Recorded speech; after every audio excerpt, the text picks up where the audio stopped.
Əmək və Əhalinin Sosial Müdafiəsi Nazirliyi Konstitusiya və suverenlik ili çərçivəsində Azərbaycan Konstitusiyası insan hüquq və azadlıqlarının, vətəndaş rifahının təminatına xidmət edir mövzusunda tədbir təşkil edib. Dost İnklüziv İnkişaf və Yaradıcılıq Mərkəzində keçirilən tədbirdə dövlət qurumlarının nümayəndələri, millət vəkilləri, ictimaiyyət nümayəndələri, şəhid ailələri və müharibə veteranları iştirak ediblər. Tədbir iştirakçıları əvvəlcə Konstitusiya və suverenlik ilinə həsr olunmuş sərgi ilə tanış olublar.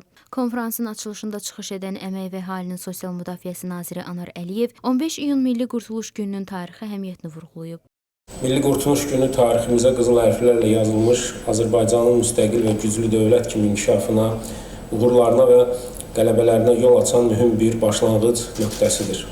1993-cü ilin iyunun 15-də xalqın tələbi ilə Ulu Öndər Heydər Əliyevin ölkə rəhbərliyinə qayıdışı, Azərbaycanı vətəndaş qarşıdurması, dövlət müstəqilliyinin itirilməsi və parçalanma təhlükəsindən xilas etdi.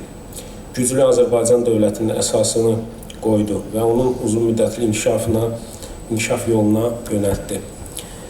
Məhz tarixi qayıdış illərindən 1993-cü ildən etibarən şəhid ailələrinin, müharibə veteranlarının, yaşlı insanların, tənha ahılların, əlilliyi olan şəxslərin, valideyn himayəsindən məhrum uşaqların və digər həssas qrupların sosial müdafiəsinin güclənməsi istiqamətində ardıcıl qərarlar və dövlət proqramları qəbul olunmuşdur.